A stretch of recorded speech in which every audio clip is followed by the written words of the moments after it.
Welcome on into the Stroke Limit Reach podcast. I am your host, Nick, here with my co-host, Mike.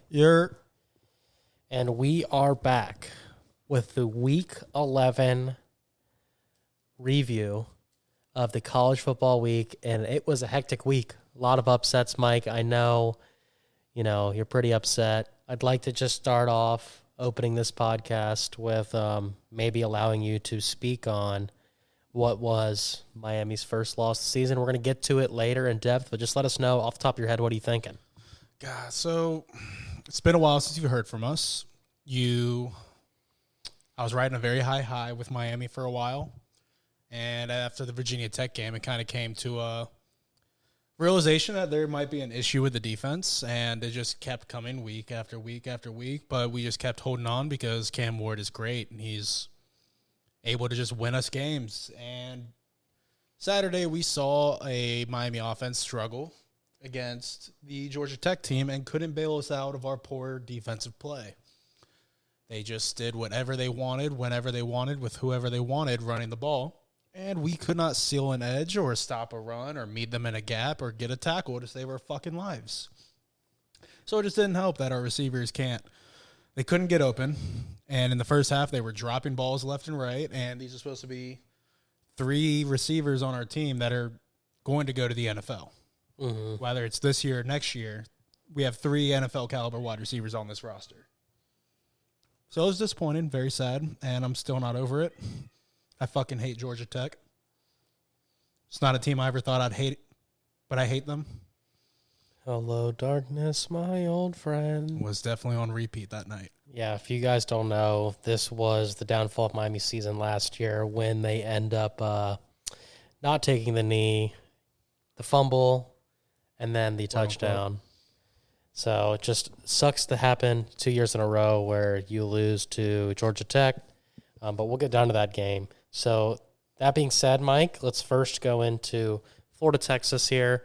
I know personally, I think Florida is overperforming on the year.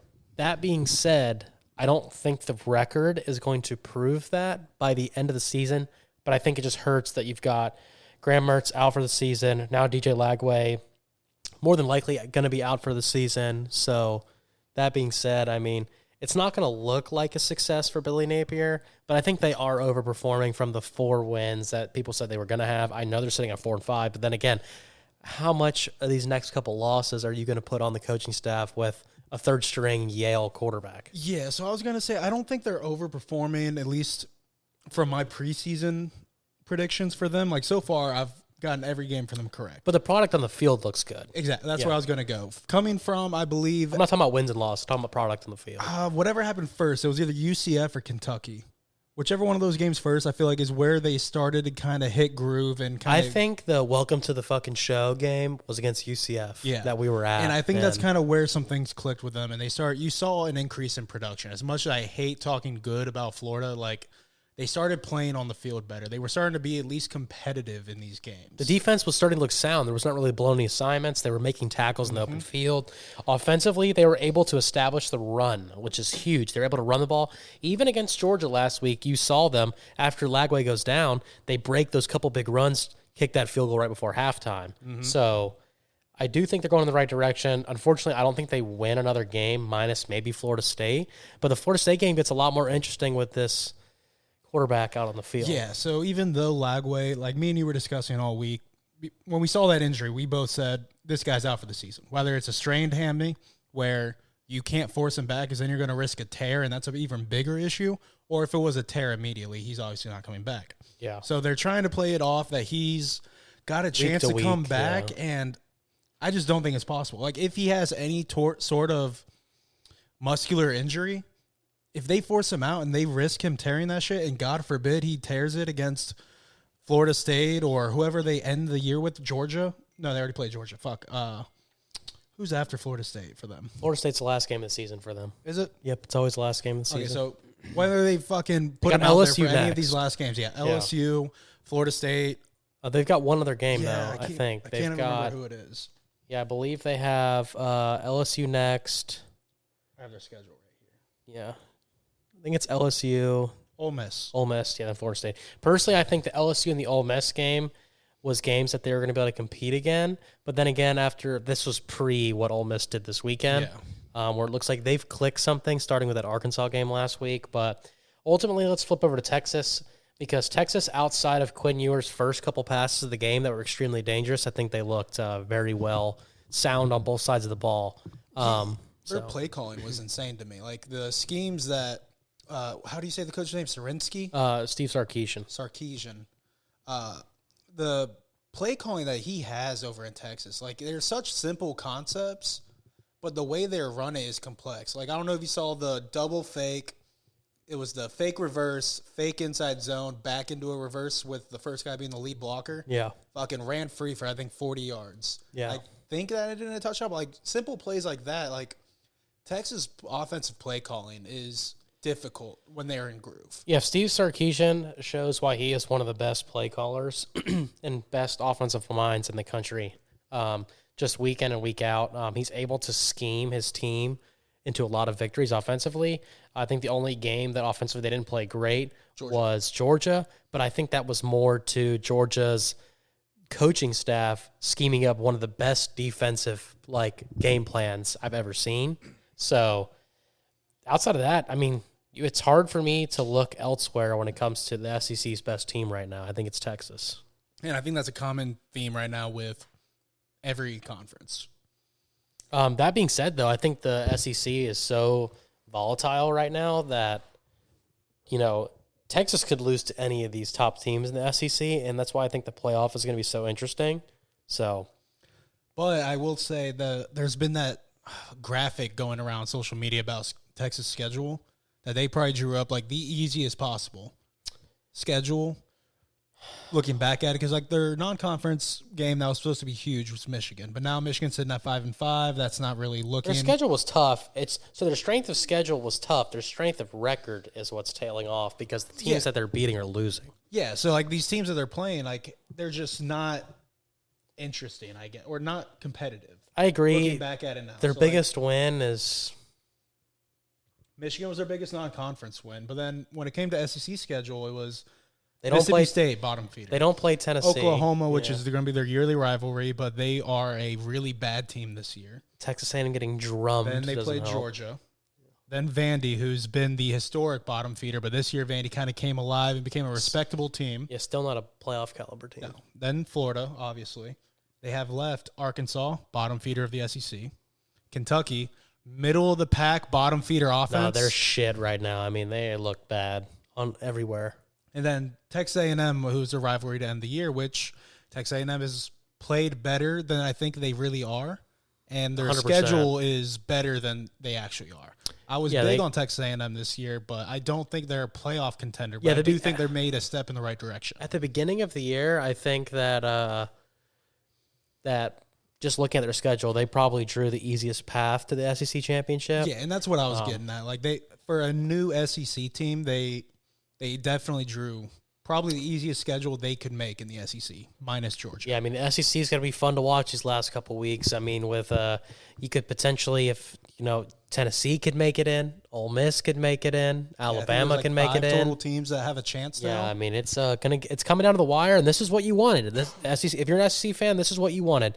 You guys all complain you're sick and tired of seeing a couple teams at the top every year. Well, now you've got it. You've got 5 or 6 teams here with 2 or 3 games to play that can all make the playoff. I mean, there's teams that can be ruined. I mean, Alabama could slip up and lose to fucking Auburn at the end of the year. Texas A&M's got to play Texas. Texas A&M's still trying to be alive. Texas trying to be alive. Georgia essentially can get eliminated this week with a loss to Tennessee. Tennessee could win this week and put themselves basically in the SEC championship. So there's a lot of point that would probably lock them into the playoffs as well.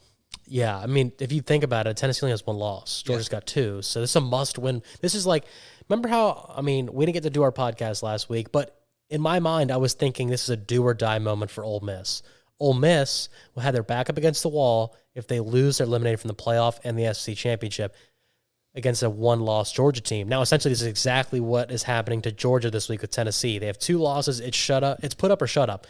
Your playoff chances get eliminated if you lose. Your SEC championship chances get eliminated if you lose. So it's going to be interesting. They have to win this week. But if you're a Georgia fan, I wouldn't be nervous. And here's why. We'll talk about it a little more on Thursday, but this is the first big game that Georgia has had at home probably since they played Notre Dame, and I think that was in 2019, Mike. Yeah, it's been a while. Most of their big games have been on the road. And Yep. Sucks for their fans. Cupcake home schedule. Sucks for their fans, so I'm glad there's, some of these teams, they've got coming up this year and next year are going to give their fans some interesting games to watch at home. But, all right, into Miami, Georgia Tech. I'll start off. You already just heard Mike talk about it. Personally, I know Mike and I were talking on the side, watching football. But to me, it was like the writing was on the wall. Not saying that Miami was going to lose any of these games, but we were talking on the side offline, Mike, that it's like Miami could not continue to put their self in that situation where their offense has to come back late to win games. It's like you're putting so much stress on your offense because your defense can't get the stops they need. Or on the flip side of that, Miami's defense lets up too many first half points and they can't get back in the game. And so far this season, we haven't seen a Miami offense that wasn't capable of erasing some sort of deficit. Mm-hmm. The second half, the offense would absolutely erupt. The defense would figure it out, and that's where they'd get their few turnovers. But, watching the game, I was telling my buddies I was watching with, it doesn't matter what the yardage is. If Georgia Tech or any team that Miami plays is on third down, just scrape it up as a first down. It does not matter that we can't stop it. And the only way for our defense to really get a stop, it feels like, is to force a turnover. Yeah, to me, though, like the thing with Miami here was the fact that this is another game, just like Virginia Tech, where Miami cannot stop the run. This was worse, in my opinion, because Virginia Tech, at least, their quarterback had like 180 yards passing. Mm-hmm. They had 200 and something on the ground, but it's like, Georgia Tech had like less than 7 total passes. I know. Georgia Tech just lined up and said, we're just going to hand the ball off every play, and you're going to stop us. And it's Miami could not adjust to stop them. Their second level and third level is just horrendous in the run game. And the worst part about that, too, to me, was their starting running back only played the first quarter. They were playing with scout team running backs that were never expected to play. They were getting down to the bottom of their depth chart, and they were still running the ball at will. Yeah, we were getting manhandled. Our defensive ends were struggling to maintain an edge on the outside. Our linebackers weren't able to fill in the gaps. If they did, they weren't getting the fucking tackle. And even if they did do that, we had 2 targeting calls, or should have had 2 targeting calls against us. We only ended up getting 1. And the second one I thought was even less targeting than it should have been. I didn't think the second one that got called should have been targeting. But the first one with Wesley Bassint, where he hit him right in the helmet, I thought that one should have been. I thought that was a textbook. I thought it was like a textbook call. I was like, oh, they're definitely throwing a flag for this. Yeah, and so then I it's guess like the reason they didn't is because the way the wide receiver was being to tackled, me, they couldn't. You're never going to see me ask for targeting because I think it's the stupidest shit ever. Like, I understand we're There's trying to protect the egregious targeting, players. and then there's just like bang, bang play. Targeting used to start with launching off your feet to hit someone in the head or neck area. It's like now, as a defender, how do you tackle someone who's going to the ground? Now, like, they keep telling you, oh, you should pull up. He's falling down. But as a defender, you need to stop momentum. You don't can't let know, him fall forward for a first down. Yeah, you don't know where the down and distance is. You've got to stop him from getting that extra inch, is what you're thinking in your mind. Not to mention, what if he does some kind of miraculous, put his hand down and keeps his balance and starts running? And we've seen that multiple times before. Yeah, especially with quarterbacks. What is it, the guy's name? That went fucking Kenny Pickett from Pitt? Yes. That was a fake slide bullshit. Yeah, so that being said, just moving on, but that's what scares me going forward, especially when the playoffs come I do actually around. have one more point I want to put out on there. That big take, the guy from On3, I think it's like Jake Padell. Oh, you're talking about the guy with the blonde hair. Yeah. I know I'm butchering his name. Pickel? Yeah. Pickel, Pickel. He's putting out this take that, like, hey, congratulations, Miami. Now you got yourself an AC championship. You got the loss you needed to get yourself right. Now you guys are going to play lights out from here and going to look good and look like a completely different team on defense. He's saying, congratulations, Miami. You just won the ACC. I just want to disagree with that point completely. At this point, I don't know. I don't think Miami will win against SMU. I don't think that Miami needed a loss to fucking get punched in the mouth to figure out how to play, because I don't think we have the players or the coaches on the defensive end to be able to get these stops. Maybe it gets better when our starting corner comes back, which it should be. Not this week as we're on a bye, but the week after against Wake Forest, he's expected to come back. Maybe it gets a little better, but a corner is not going to fix our issues. If the Virginia Tech game didn't punch the defense in the mouth to get them to figure out how they need to act, if the Cal game didn't punch the defense in the mouth to get them to figure out how to act, If the Duke first half didn't do it, if Louisville didn't do it, this loss of Georgia Tech isn't going to do it. Yeah, and I agree. And especially playing football, I want to add one more point to that before we move on. But especially playing football, when you are winning games, even if you're undefeated and you finally lose a game like this, in my opinion, it could really polarize the locker room. Because at that point, the offense can be like, are you fucking kidding me? Like, you guys can't stop anyone. Yeah. Then the defense keeps like, are you fucking kidding me? We only gave up 28 points, and it starts into a pointing battle. And I think it just makes it 10 times worse and add fuel to the fire with the transfer portal era, where you've got a lot of these guys that haven't been in the program for 3 or 4 years together. And this is on every team. It's not a Miami problem. This is every team. 3 or 4 years, you could fight and argue with your defensive players. You might get into a fight, but hey, the next day, your buddies, you just had 3 years together.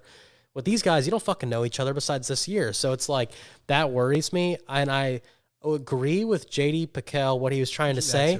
But I don't think that... I don't think it works for this that team. era of football is kind of gone. In my opinion, what he's talking about reminds me of like if Georgia had a chance to play for the national championship last year. That's a team with the type of seniority and all those players being together, and they're that type of team where you're like, know what? We're about to come out here and fucking show everybody that we still are the best team. Yeah, so I don't think that concept is dead. I don't think that is dead in today's football, but I do agree. Like, my point is, I don't think that stands for this Miami team. As much as I wish it would be true, I don't see our defense stepping up and being able to stop the next big powerhouse team we have to play, which will eventually be SMU. I agree. Wake Forest next coming week, our defense is probably going to look great because Wake Forest's offense is that bad.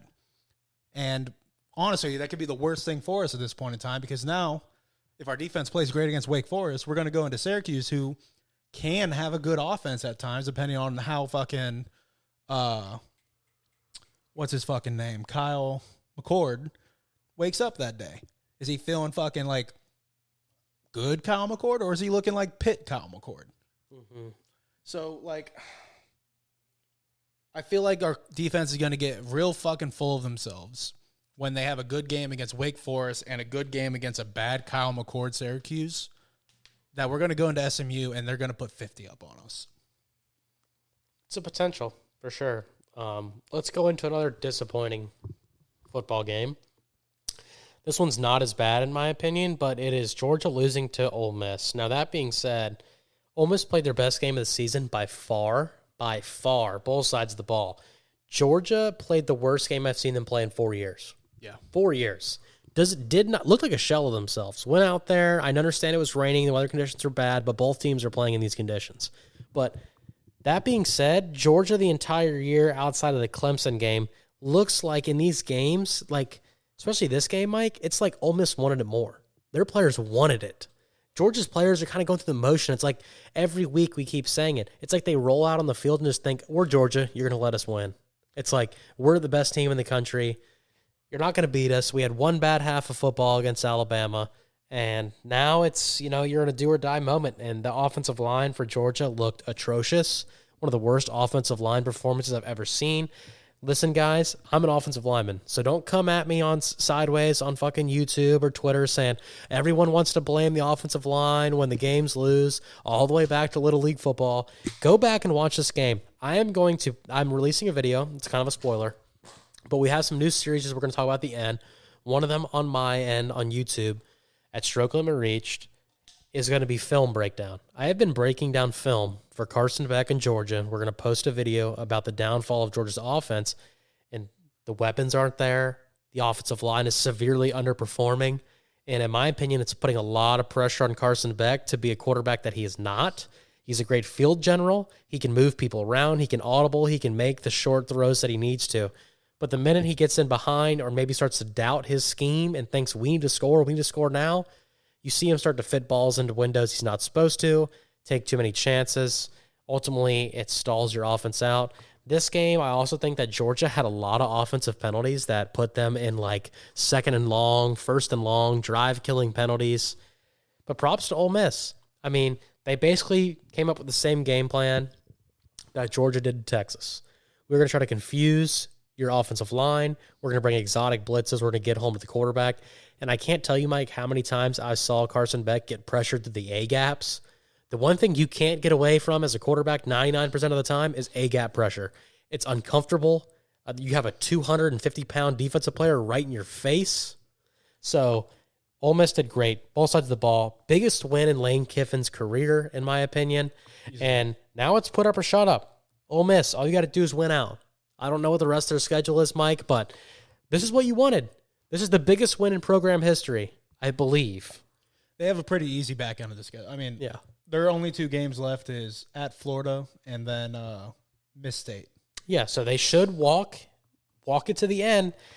And I want to say it's right now the It's gonna go down to SEC tiebreakers. picture is clear as mud. So I want to say you'd make it, but man, after this win, if Ole Miss can take care of business, I don't see a world where they don't make the playoff. No. So this could be one of the biggest years in Ole Miss football. Not to mention, Mike, if they make the SEC championship, it would be the first time ever that Ole Miss has played for an SEC championship. Yeah, I think for that to happen, they would need Tennessee or Texas to drop a game. Oh, trust me, they're the biggest Georgia fan of all time right now. They need Tennessee to lose. Yeah, They and need even Tennessee then, to lose. I don't know if Alabama has a tiebreaker over them. I'd have to look at it. Yeah, I'd have to I haven't look. looked too deep into the SEC tiebreakers and how it currently shakes out. But But all you can do if you're an Ole Miss fan is just win out. Win out. when now you're in the playoffs. Yes, that's all that matters nowadays. I know you want to play for that SEC championship. I still think you have a chance. Moving on. Indiana versus Michigan. Score's a little closer than the game looked, in my opinion. Indiana jumped up quick, kind of let Michigan linger around with some late scores. Tried to go for 2 to make it a 3-point game, end up not getting it. That's why it's a 5-point victory for Indiana. Ultimately, I think Indiana played great.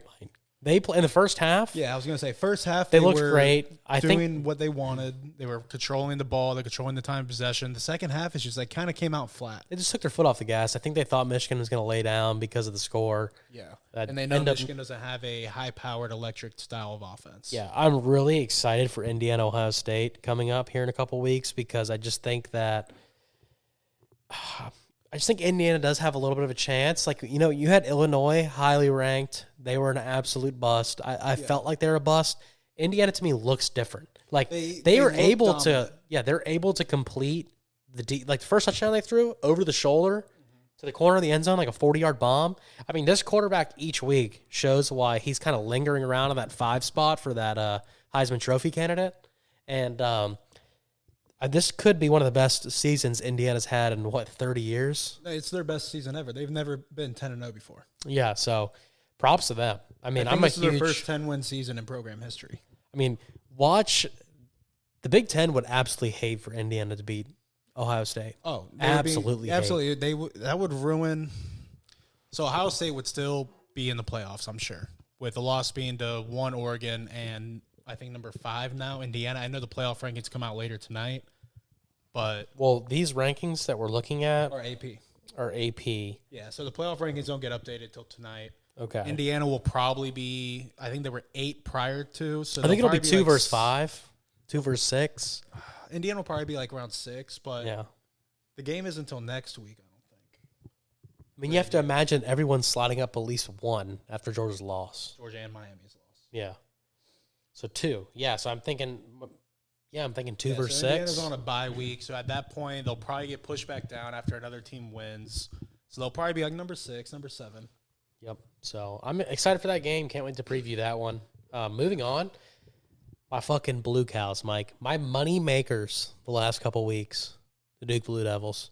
When I saw this spread come out, -3, I was like, this is a fucking joke. -3 for North Carolina State. Duke being the underdog. That's what I'm saying. Yeah, I'm saying I the don't easiest bet understand. ever. Yeah, Easiest bet This ever. is one of the only bets I truly hit on last weekend. I took money line. I was like, you're going to give me plus money for Yeah, I the think I fucking put like $30 on it. And I better won like team? 97, I think. Yeah, it's like I was like, what the fuck is going on? So yeah, they plus 126 their money line, so a little better than half your money, so or a little better than double your money. But yeah, interesting. I'm not going to talk about that game much. I didn't watch it. I just kept checking the scores, and I was like, yep, Duke's up by 3.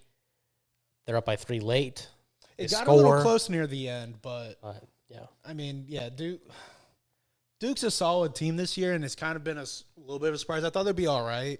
I liked the coaching acquirement they got. I liked some of the players they were able to pull in the transfer, but they had some injuries early that kind of put a fucking question mark on that.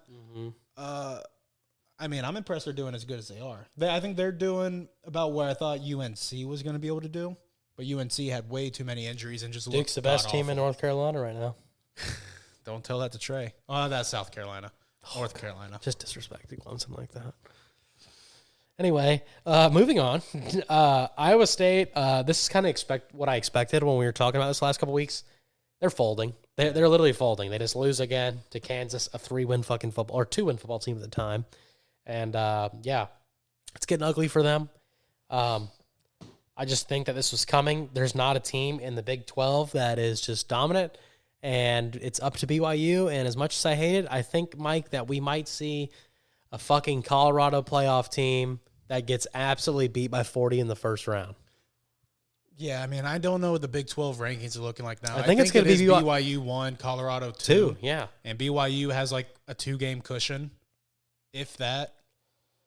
I think So I think Colorado only has 2 BYU losses. regardless is going to be in, and I think Colorado has to win out, but the rest of Colorado's It doesn't- schedule is but pretty. it doesn't really matter because if Colorado wins the Big 12, they're in. Yeah. Yeah, so it's like they can make it. Yeah. And they could have a first-round bye possibly, potentially, unless they move Boise State in that top 4. But that's we're gonna have to see what in my opinion, we're gonna learn a lot this week About how important about that the group of committee. 5 bid is. I think that Boise State might, with those 2 losses, do they float around Miami and Georgia and still in front of Boise State, or do they have Boise State jump them? I think this week will tell. If Boise State jumps them, they have a chance to get to the 4. I'm telling you now, the committee's biggest scare is Boise State to win out and Army next week to beat Notre Dame. Yeah. That is the committee's biggest fucking scare, because an undefeated Army with a win over Notre Dame, How are you going to keep the zero troops chance out? in hell that if they win their conference, that Boise State should be ranked above them First with off, that big of a ranked win. just so you know, I'll be the first one on Twitter saying that the NCAA and the college football playoff hate the troops. If Army's left out, undefeated. They're Undefeated. There's zero chance they're left out. I They just think beat that- top 10 Notre Dame. No, I still think they can leave them In out. this scenario. I still think they can leave them out because there's so many fucking teams. I think they can leave them out. They hate the troops. You heard it here first. NCAA hates the troops. Moving on. I mean, I don't really want to talk about Army. They played North Texas in a true Army fashion. They covered the spread 14-3. Just seems like stealing candy from a baby at this point if you take Army minus the spread. Yeah, I mean, you saw the They're 7-2. 21 play, like 6-minute drive for a touchdown they had. Yeah, they're 7-2 against the spread, and one of those losses with a backup quarterback when they fucked everybody who bet on them that week. Yeah. So well, not me, because I flexed them down to 16.5. you go to the lucky 17. one. So, I mean, Clemson again. They beat Virginia Tech. I don't really want to talk about this game, Mike. I want to move on to the Colorado game, but I just want to say Clemson's doing what they have to float around to still kind of be there in the bubble, especially with Miami getting their first loss really helps Clemson out a lot. So if in some world Miami loses again, Clemson would then have an opportunity. Yeah, I think just gets really Clemson's fuzzy. Only chance in the ACC Conference Championship now is with both Pitt losing again and Miami losing once. They would need Miami to drop a game to either Wake Forest, Syracuse, which I can't say is impossible at this point, or they would need Virginia to upset SMU. If SMU loses anyone other than Virginia, SMU will still have the tiebreaker over Clemson. But if they lose to specifically Virginia, Clemson would technically have the tiebreaker over them, and Miami winning out would have the tiebreaker over Clemson. So that would be a Miami versus Clemson ACC championship game if they both win out. Moving on to my other hot betting team is taking Colorado minus the disrespectful spreads they've gotten the last couple weeks.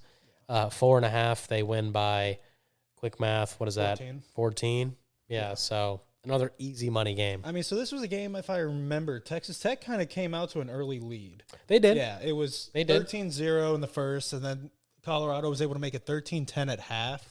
So, like, there was a little moment in the game where Texas Tech just seemed like the guys that are going to upset the top dog guys, being that they beat Iowa State, I think, the week prior. Yep. So it was about to be 2 weeks in a row where they just ruined some Big 12 teams' fucking hopes and dreams.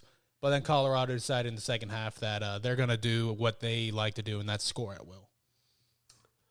The other game that I think you guys should keep a lot of eye on, or other team for betting wise, is South Carolina. I have hammered them the last couple weeks. And South Carolina, to me, is the best 3-loss team in the country.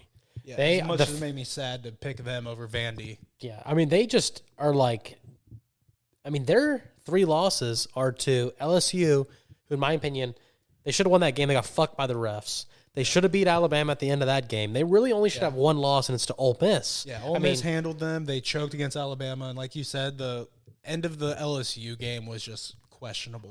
South Carolina, in my opinion, go and look. I'm posting that film as well. We're gonna have a South Carolina defensive breakdown, but South Carolina's D line, in my opinion, is the best in the country, and it's hands down. You could have an argument for a couple other D lines, but South Carolina's D line, with the athletes they have, the freshmen, they're aggressive. If you get into a situation where South Carolina knows you have to throw it, they don't have to blitz. It's a 4-man rush, and you better fucking pray you get the ball out in 2 seconds because they are going to tee off on you. And I think you saw that this week.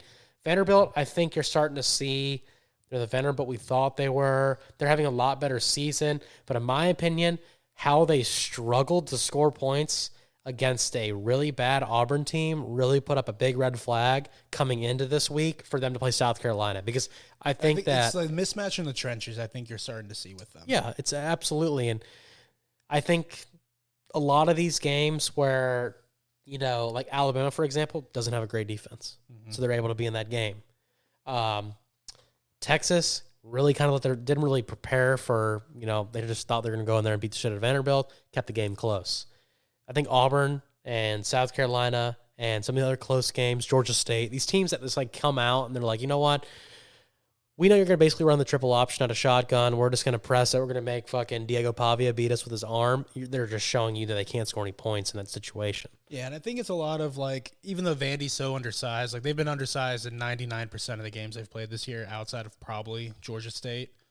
But they come and they play with, a ton of heart. They're playing 110%. They're going fucking 110 miles per hour. They're playing at absolutely to try to kill the other team, even though they physically are the less dominant guys. So, in games like this one with South Carolina, it's if you can suck the breath out of Vandy quickly and get rid of their fucking heart and will to win the game, I feel like that's kind of like what happened here. Yep. South Carolina only had a 7-point lead at halftime. I think Vandy scored the very next possession to start the third quarter, but then immediately South Carolina scored 21 straight. Yep. And it kind of just sucked the life away from this team, and that you saw the will kind of die near the end. So going down to the Alabama game, right before that, I just want to say, Mike, 52-3, Notre Dame beats Florida State. Florida State 1-9. They fired their coach? You got to think. I don't think they can. I do. So I was talking with some of the Florida State fans I'm friends with, and some of the other ACC guys that were just deep diving into them. It's financially wise, we understand money to these college programs is a second thought. But when you're Florida State and you're doing stadium renovations, that's millions and millions of dollars. When you're Florida State and you're paying your lawyers that are suing the ACC and then getting sued by the ACC, millions and millions of dollars. Yeah, but their buyout for him goes way down after the end of the season. After the end of the season, but I don't see them wait till the end of the season and then fire him prior to game one and try to hope they can find someone in the the coaching carousel. I mean, I think he's safe until next year. I don't. I think he gets fired. I just don't think it. Florida State fans will absolutely protest if this man goes out on the field the first game of the season next year. You're 1-9. I don't remember. Willie Taggart did better than 1-9, Mike. Yeah. This is the worst season Florida State's had in a long, long time. Oh, absolutely. Especially coming off of a 13-1 season the year prior where they lost their only game. Fuck 13-1. I'd say 13-0. Let's say 13-0. Yeah. They were undefeated in a regular season. Yeah. So undefeated regular season team, and going out and immediately, the only team you beat was a newcomer, the ACC, Cal, when they had to travel all the way to Florida to play you guys. And that was a close game. Yeah, 13-9, I think, is what that score was. Yeah, it was a single possession win. So I just don't know if financially, if they have the money to pay this man's buyout, with it being at, I think, $50 million. Oh, they can find it. They'll find it. They'll find it. They'll dig into that Seminole Hard Rock money. Who are you going to hire? So, my thing is, as a Miami fan, that I was preaching that my biggest fear is for Billy Napier to get fired and for them to hire Lane Kiffin, who I think is one of the better recruiting coaches that you can probably find. Not necessarily that he's an elite recruiter, but the fact that his name alone will bring in talent to a team like Florida, whose brand alone already brings in good recruits. And then for Florida State, a coach that I thought I could see them doing before I was looking at how much money they'd have to pay out is a certain coach in the Big 12 that's rather new to the game that Just say it, Deion. Deion Sanders, dominant recruiter. I still think that Deion would leave Colorado after the season, even if they made the playoff, to go to Florida State. I think that he would. I think he would. I'm saying he would. So yeah. like Florida State being his alma mater, he can only do so much, quote unquote, between Shiloh, Shedeur, and the quote unquote Travis Hunter, all leaving for either graduation for Shiloh, because I don't know if he gets drafted. If he does, he'll be a late round pick. But Shedeur and Travis Hunter, who are both going to be early first round picks, he has nothing holding him to Colorado. Mm-hmm. Now he has had a bunch of like really good young recruits that are looking to go there. However, what's to say that he jumped ship to Florida State and just tells them all, hey, hop in the transfer portal? They would all come. Exactly. They're all going to follow him. So then you have Deion going to Florida State, who is already a big label. Already the label alone brings in good recruits when they're playing decent. Not to mention you're in the hotbed state of Florida for recruiting. Exactly. So like as a worst case scenario as a Miami fan, who Miami currently owns the state of Florida recruiting, like the other in-state colleges, they can't compete with Miami right now when it comes to recruiting, is to have both Lane Kiffin, who's a fucking brand, who's a label name, go to the big brand of Florida. Deion Sanders, who's a big fucking brand name, going to the already brand university of Florida State. Now we have competition again in the state of Florida for recruiting. That was my worst nightmare to happen. Now, Florida saying that they're going to keep Billy for at least one more year. Which I think they should. Which I do think at this point is a smart move because I don't think Lane Kiffin's leaving Ole Miss at this point. I also don't think that Napier has done. I think they're showing improvements halfway through this season. I'd really like to see Lagway and them have one more year to see what he can do with an easier fucking schedule. I understand that the schedule is going to be the same as this year, but it's going to be flipped. So maybe they can, get a couple wins and see what happens. But yeah, Florida State to me is it's a question mark when it comes to the coaching job. Let's roll into the absolute biggest shock of the week for me, and that is Alabama beating the dog shit of LSU. I really thought this was an Alabama team that was dying, Mike, and we were about to see their third loss right here, and it was going to be like the boosters for Alabama were burning the stadium down, wanting to fire Homeboy in his first year.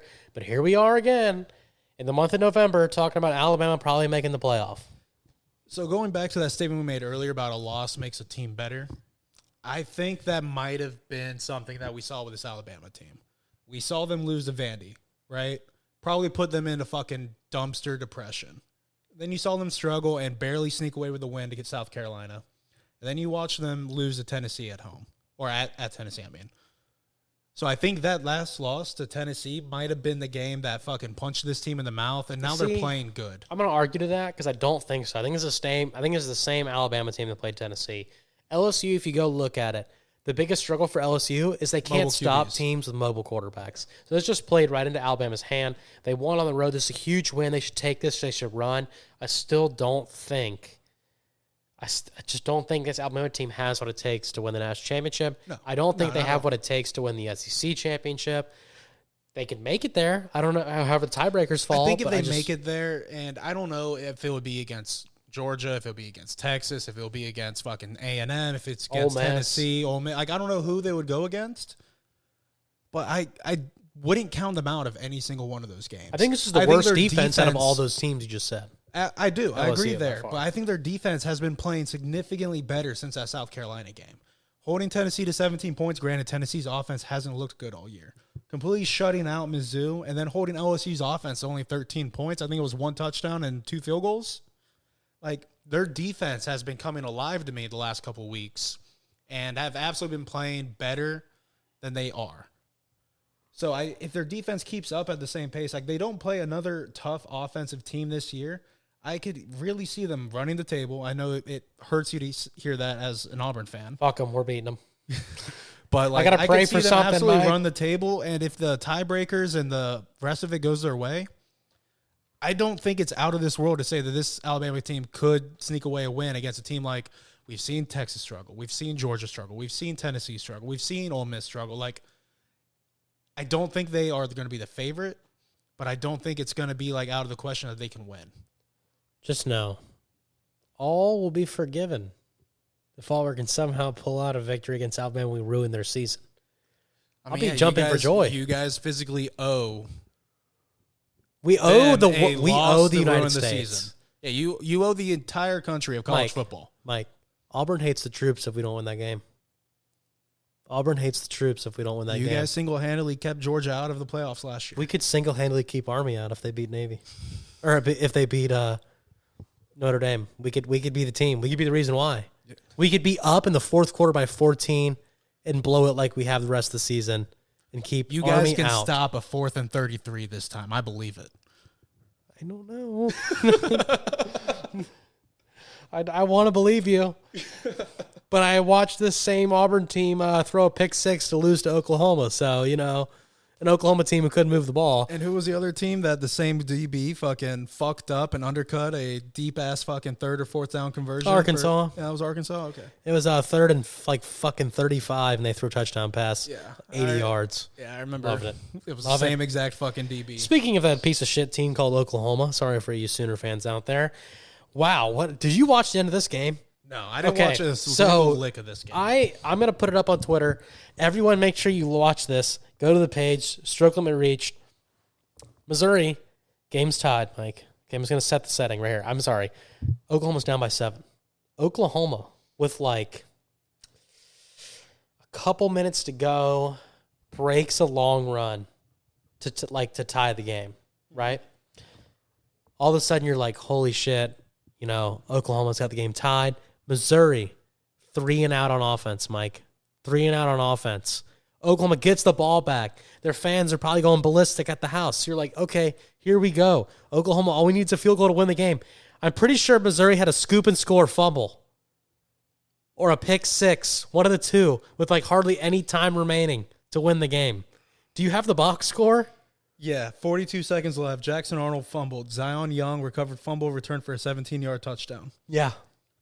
After Missouri, which is what put them from a tied game to, and 30 seconds prior to that, they threw a touchdown pass to be down 7. So they came down from down 7 to winning by 7 with 1:09 left on the clock. I know. It was the craziest ending I've ever seen.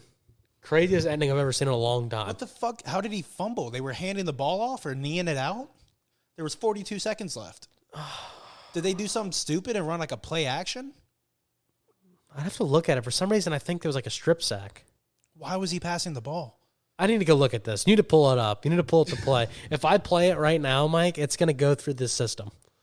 So you're going to have to pull it up on your phone. I could probably, yeah. Let me see if I can access the game. While you're looking at that, I'm just going to say Penn State, they won the way we think they should win against Washington. Again, Penn State. Fuck that. I have Penn Washington State plus 19. Penn State continues to beat up the on lesser teams that they are much better than in. As Mike says, beat up on lesser teams. That is correct. They can't score against teams that are better than them. Just pitiful. Virginia beats the overrated Pitt as we move on from that game. Boise State continues to roll. BYU wins in a thriller. Everyone, I'm going to put that up on Twitter as well. You let me know, do you think Utah got fucked? I'm sure everyone saw. Don't put it over that for copyright. Like, don't put it in the microphone. I'm not. I haven't muted. So 1st and 10, Oklahoma runs the ball. 55 seconds left. Missouri has 1 timeout. Now, Okay, here correct we me go. if I'm wrong. 1 timeout. They can knee it out and It's 3rd win down. the game. 2nd down now. Clock is still running. Missouri decided not to use their timeout. Oklahoma, Then they go and they shotgun and they're passing the ball. well, it's tied right now. Okay, yeah, bro, I'm tripping. I'm going to say, Mike, they're trying to score. Tripping right now. Okay. Yeah, so shotgun. Jackson Arnold goes to throw the ball. Missouri sends 3. Left tackle kind of pushes them by. This QB spy comes through free because the guard decides not to block him. Hammers Jackson Arnold. Ball comes flying out. I just want to let you know, Free Oklahoma run into the end fans, zone. Oklahoma fans that were coming at us sideways at the beginning of the season, fuck you when I said that you were going to go 5-7. You're staring down the barrel now, son. You're 5-5. 5-5. Welcome to the fucking SEC. 5-5 with Alabama and LSU left to Yeah, play. 5-5. Welcome to the fucking SEC. Glad you could make it. Beginning of the season saying, yeah, Texas could win the SEC. Oklahoma could be one of the worst teams in the SEC. Not saying Oklahoma's a bad team. SEC has a lot of good teams this year. Oklahoma fans come out of sideways, say, just wait. This is a 10-win football team. Welcome to the fucking show. 5 wins. Oklahoma is bad. Didn't they lose like fucking Toledo or some shit? No. Who did Toledo beat? That was kind of shocking. Toledo beat someone. Okay, so moving on. Yeah, Utah gets fucked at the end of the game. I don't know if you guys saw it. Inverted whistle. Then a mysterious holding penalty on defense after it looked like a potential safety to get Utah in to a first down. Deep ball, catches it. Another penalty, in range, field goal made, State. Game over. So Mississippi State. Well, Mississippi State is terrible, so let's move on from that. That was an So, SEC team. that being said, BYU continues to be unbeaten. The saving grace of the Big 12, I think if you're a Colorado fan, you want BYU to win out. Because if you beat a top 10 BYU team at the end of the year in your conference championship, not only do you automatically get in with an automatic bid, but that, in my opinion, would give you a much better shot to jump Boise State to get into the top 4 for your top 4 ranked automatic bids for conference champions. I mean, who does Colorado have left to play? Are you I got looking? the schedule. Okay. So they play Kansas, who's been bad all year. They've been completely underperforming from what everyone thought they would They had be. a big win against Iowa State this and then week, the but same so did exact Texas thing Tech against last Oklahoma week, State. So which has kind of tailed off. yeah. So they could do it, Mike. They could do it. That being said, guys, before we go, we just want to let you know that we have a couple big announcements coming up for you guys. Personally, you guys heard me talk about it earlier. I am going to start doing a film breakdown every week. Feel free in the comments of our YouTube videos and our podcast. Message us. Let us know what film breakdowns you guys want to see if I'm missing your team. I can tell you guys that this week coming up, I'm going to release some Georgia stuff. I'm going to release some South Carolina stuff. So let me know what other teams you want to see. I might do LSU, Alabama. I'm not sure. It's so lopsided. I don't know if I want to get into that. But It'll be a lot of I'm also probably going to do Miami. Maybe talk about some of the struggles that they're having on offense in the last game, because it's kind of interesting to take a second look at. It was the first game where Miami's offense kind of sputtered. So it'd be kind of cool to see what was the main reason. You know, just briefly overlooking it. I know, Mike, you were talking about it. We thought maybe it was pressure too quickly, too often, getting him on the run, not able to hit the open receivers. And on top of that, the receivers not getting the separation that they needed when he was in the pocket. So a little mixture of both. But I'd like to see what Georgia Tech did well on defense to kind of slow him down and stop him. So that might be an interesting one we'll do.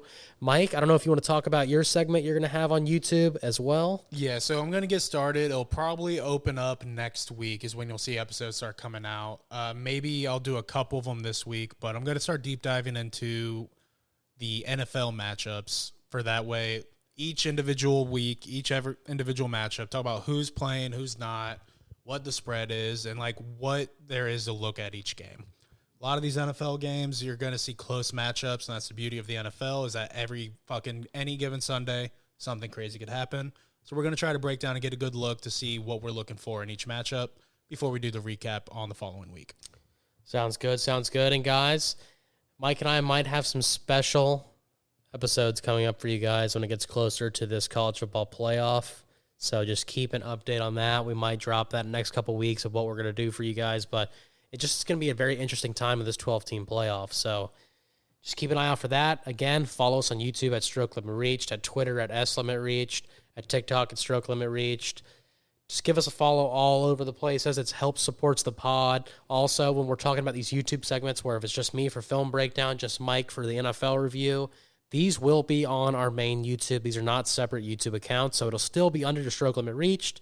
So just go in there. Hey, if you're an XO nerd like me, love looking out the schemes of plays, why are plays working, why are teams having success, why are quarterback struggles, hit it there. Hey, if you're an NFL fan and you're like, why is no one talking about the Miami Dolphins? Why is no one talking about the New York Giants? And why, are we struggling? Are we tanking? Are we trying to get a quarterback? Mike's going to get all these breakdowns for you guys for your team. So, that being said, you guys will have somewhere to go to if you're tired of watching the big heads tell you what teams are good in the NFL and what they're doing. Cam Ward to the Giants 2025. We're going to end the pod there because that is a wild statement.